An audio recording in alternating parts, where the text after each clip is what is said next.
Eyang Cerita mempersembahkan cerita silat dengan judul Bunga di Batu Karang. Cerita silat fiksi ini berlatar belakang Kemelut Kasunanan Surakarta. Selamat membaca dan mendengarkan. Bagaimana kabar penggemar BDBK semuanya? Eyang doakan semua dalam keadaan sehat dan dilancarkan rezekinya. Mari kita dengarkan cerita silat ini. Bunga di Batu Karang. Episode 9 bab 12. Perlahan-lahan ia mendekatinya agar Rudira itu tidak terkejut. Kemudian dengan perlahan-lahan pula ia meraba tubuh itu dan mengguncang pada ujung kakinya. Rudira, Rudira. Tetapi menurut dugaan Raden Ayu itu, Rudira tidak segera terbangun. Anak ini, katanya, jika sudah tertidur, betapa sukarnya untuk membangunkannya, namun kemudian, tetapi anak ini tentu belum tidur. Rudira, Rudira, panggilnya pula. Dan tubuh itu sama sekali tidak bergerak. Sama sekali. Bahkan dadanya pun tidak. Raden Ayu Galih Warit mulai curiga. Tetapi sekali lagi ia justru tertawa sambil berkata, "Ah, bukan begitu caranya tidur Rudira. Orang yang tidur nyenyak tidak menjadi sekaku potongan kayu. Ayo bangun dan katakan, kenapa kau tidur di sini malam ini? Siapakah yang menyuruhmu? Ayahanda barangkali." Tetapi tetap tidak ada jawaban. Rudira tidak bangkit sambil tertawa. Tidak pula marah dan merajuk. Tetapi ia tetap berbaring diam membeku. Rudira, akhirnya kesabaran ibunya pun menjadi semakin susut. Katanya, "Ayo bangun. Apa sebenarnya maumu?" Masih tetap tidak ada jawaban. Raden Ayu Galih Warit tidak sabar lagi menunggu jawaban anaknya. Karena itu maka didekatinya tubuh Raden Rudira itu dan ditariknya selimut yang menyelubungi badannya. Ketika tubuh itu terbuka, dada Raden Ayu Galih Warit bagaikan dihentakkan oleh sesuatu di dalam dirinya. Dengan mata terbelalak ia melihat sesuatu yang aneh. Namun kemudian darahnya bagaikan terhenti mengalir ketika dilihatnya tubuh Raden Rudira itu benar-benar telah membeku dengan tangan yang disilangkan di dadanya. Noda-noda darah yang masih belum terhapus dan luka-luka yang tampak di antara bajunya yang bagaikan disayat. Oh, Raden Ayu Galih Warit berdiri sejenak. Namun kemudian sebuah pekik yang tinggi memecah keheningan malam itu. Dengan sekuat-kuat tenaganya Raden Ayu Galih Warit menjerit sambil memeluk tubuh anaknya. Beberapa orang pelayan yang mendengar jerit itu pun segera berlari-lari ke pendapa, karena mereka tahu bahwa kereta yang membawa Raden Ayu Galih Warit baru saja datang. Mungkin Raden Ayu Galih Warit terkejut melihat keadaan putranya yang terluka itu. Dalam pada itu, Pangeran Ranakusuma memang sudah menduga bahwa istrinya akan menjerit sekuat-kuatnya. Karena itu, ia sama sekali tidak terkejut karenanya. Bahkan ketika beberapa orang berlari-larian ke pendapa, pangeran itu berdiri dan mendekati mereka sambil berkata, "Tidak ada apa-apa." Ia hanya terkejut. Nanti ia akan tenang kembali. Pergilah ke tempatmu masing-masing. Para pelayan itu menjadi termangu-mangu. Satu-satu mereka berjalan meninggalkan pendapa kembali ke tempat masing-masing. Di dalam bilik Raden Ayu Galih Warit menangis sejadi-jadinya. Dengan mengguncang-guncang tubuh yang terbaring itu dipanggilnya nama anaknya. Tetapi Raden Rudira tidak menyahut sama sekali. "Pangeran, Pangeran!" Raden Ayu Galih Warit itu berteriak, "Bagaimana dengan Rudira ini Pangeran?" Pangeran Ranakusuma perlahan-lahan mendekati bilik itu sambil berkata kepada Dipanala, "Ikut aku." Demikian Pangeran Ranakusuma sampai ke depan pintu bilik, istrinya segera berlari mendapatkannya. Sambil memeluk suaminya Raden Ayu Galih Warit berkata di antara tangisnya, "Apa yang terjadi Kakanda? Apa yang telah terjadi?" Tetapi sikap Pangeran Ranakusuma sama sekali tidak seperti kebiasaannya. Setiap kali Raden Ayu Galihwarit mengalami goncangan perasaan, atau bahkan kadang-kadang sekedar memanjakan diri, Pangeran Ranakusuma selalu berusaha untuk menenangkannya. Tetapi kali ini Pangeran Ranakusuma bagaikan patung yang membeku. Raden Ayu Galihwarit tidak segera dapat menanggapi keadaan. Bahkan ia pun mengguncang-guncang tubuh Pangeran Ranakusuma sekuat-kuatnya sambil bertanya di sela-sela isak tangisnya, apa yang sudah terjadi atas Rudira. Perlahan-lahan Pangeran Ranakusuma mendorong tubuh Raden Ayu Galihwarit sambil berkata, "Diamlah." Raden Ayu Galihwarit mulai merasakan sikap yang semakin asing dari Pangeran Ranakusuma. Karena itu, ketika Pangeran Ranakusuma kemudian berjalan mendekati tubuh Rudira, ia justru terdiam karenanya. "Kemarilah," berkata Pangeran Ranakusuma kepada istrinya yang justru menjadi termangu-mangu. "Kemarilah," Pangeran Ranakusuma mengulang, "Rudira ternyata telah mengalami bencana tanpa kita duga-duga sebelumnya." Raden Ayu Galihwarit dengan ragu-ragu melangkah mendekat. "Ia sudah meninggal beberapa saat yang lalu." Raden Ayu Galihwarit menganggukkan kepalanya. Katanya terputus-putus, "Kakanda tidak memberitahukan apapun pada saat aku datang. Aku tidak ingin mengejutkanmu dan apalagi merusak kesan yang cerah di dalam hatimu setelah kau mengunjungi pertemuan itu." Raden Ayu Galihwarit mengangkat wajahnya. Sekilas dipandanginya Dipanala yang berdiri sambil menundukkan kepalanya dalam-dalam. Bagaimanapun juga, hatinya merasa pedih melihat seorang ibu yang harus menghadapi kenyataan yang sangat pahit itu. "Siapakah yang telah mencelakai Rudira, Kakanda?"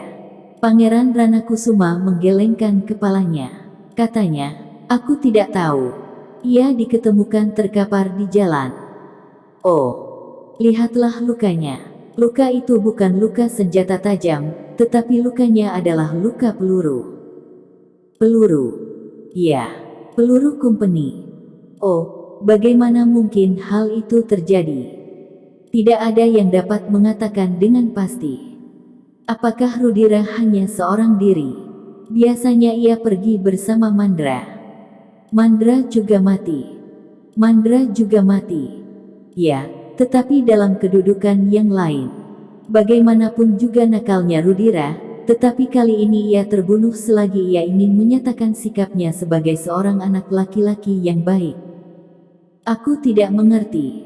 "Tentu kau tidak mengerti," jawab Pangeran Ranakusuma. Raden Ayu Galihwarit menjadi semakin bingung. Dipandanginya suaminya yang benar-benar terasa asing baginya, seperti juga Pangeran Ranakusuma merasa sebagai orang asing di dalam bilik itu. Istrinya yang cantik itu sama sekali tidak dapat memberinya gairah lagi kepadanya sebagai seorang suami. Bukan saja karena ia sedang berdiri di sisi mayat putranya, namun apa yang terjadi memang sudah memisahkannya dari perasaan seorang suami. "Kematian Rudira memang memberikan suasana yang asing di dalam rumah ini," berkata Pangeran Ranakusuma kemudian. Namun ia masih tetap berusaha menahan gejolak hatinya yang bagaikan meretakkan dada. Memang tidak ada bukti apapun yang dapat disangkutkan dengan kematian Rudira, selain luka peluru ini.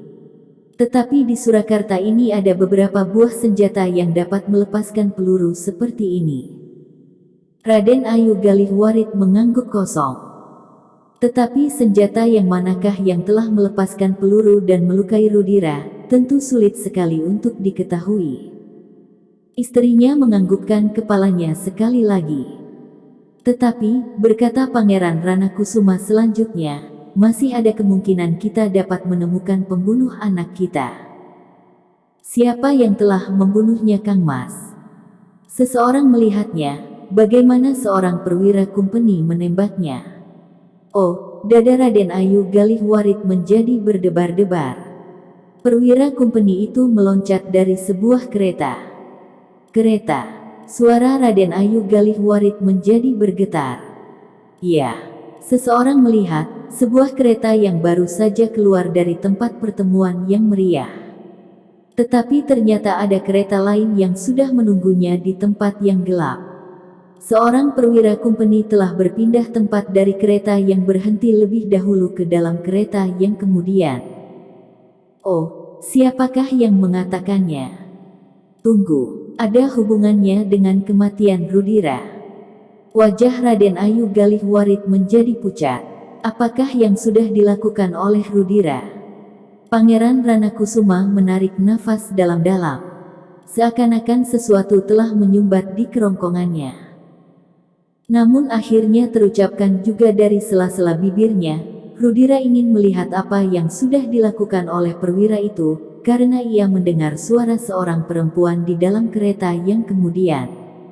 Ia tidak rela melihat bahwa sesuatu telah terjadi karena tingkah perwira kumpeni itu, karena ia tahu bahwa seorang perempuan yang ada di dalam kereta itu pun tentu seorang bangsawan. Wajah Raden Ayu Galihwarit yang pucat menjadi semakin pucat. Dengan suara gemetar ia bertanya, apakah yang kemudian dilakukan oleh Rudira? Ia menyusul kereta itu. Oh, tubuh Raden Ayu Galihwaritlah yang kemudian menjadi gemetar. Tidak terjadi apa-apa. Tidak terjadi apa-apa. Itu hanyalah kebetulan saja, bahwa kereta itu bertemu di tengah jalan. Apa yang tidak terjadi apa-apa? Bertanya Pangeran Ranakusuma. Perwira itu tidak berbuat apa-apa. Tentu ia berbuat apa-apa. Tidak. Pangeran Ranakusuma memandang istrinya sejenak, lalu, akulah yang memberitahukan hal ini kepadamu. Bukan kau. Tetapi tidak terjadi apa-apa dengan kumpeni itu. Dari mana kau tahu? Dan apakah kau juga melihatnya? Pertanyaan itu terdengar bagaikan bunyi guntur yang meledak di langit. Sejenak Raden Ayu Galihwarit berdiri mematung. Dengan tatapan mata yang tajam dipandanginya wajah Pangeran Ranakusuma yang tegang. Lalu dengan suara gemetar ia berkata seakan-akan tidak terpikirkan lebih dahulu karena kegelisahan, kecemasan, kepedihan yang bercampur baur, aku tidak tahu. Aku tidak tahu apa-apa. Tetapi Rudira mengetahuinya, berkata Pangeran Ranakusuma, ia tahu siapa yang berada di dalam kereta itu. Ia tahu siapa yang mengatur pertemuan itu. Namun dengan demikian ia sudah terjebak oleh pengkhianat Mandra. Oh, ketika Rudira dan Mandra mengejar kereta itu, dan Rudira berada di depan, ia melihat seorang perwira kumpeni meloncat dari kereta. Ia mendengar sebuah ledakan yang memekakkan telinga dan terasa ia terdorong pada pundaknya. Ia tidak dapat menguasai diri lagi. Dengan derasnya ia terlempar dan jatuh di atas jalan berbatu itu. Oh. Ia masih hidup ketika aku datang karena disusul oleh seorang abdi. Ia masih dapat mengatakan, siapakah yang ada di dalam kereta itu. Raden Ayu Galihwarit rasa-rasanya tidak lagi berpijak di atas tanah. Dari orang yang telah ditembak oleh kumpeni yang sedang dibakar oleh nafsu kecantikan seorang putera bangsawan itu adalah Rudira. Anakmu. Rasa-rasanya langit bagaikan runtuh menimpa dadanya. Sejenak Raden Ayu Galihwarit tidak dapat bergerak. Sekilas terbayang kembali perwira kumpeni yang meloncat turun. Kemudian disusul oleh bunyi tembakan dan suara tertawa yang berkepanjangan. Ketika dengan ketakutan ia bertanya, maka perwira itu menjawab bahwa ia telah menembak seorang penjahat yang mencoba hendak membunuhnya. Bersambung ke episode 10. Bagikan. Klik bagikan untuk banyak pembaca Sare ke media sosial Facebook, Twitter, dan lain-lainnya. Jangan lupa subscribe dan nyalakan lonceng notifikasi. Baca jilid berikutnya. Atas perhatiannya saya ucapkan terima kasih.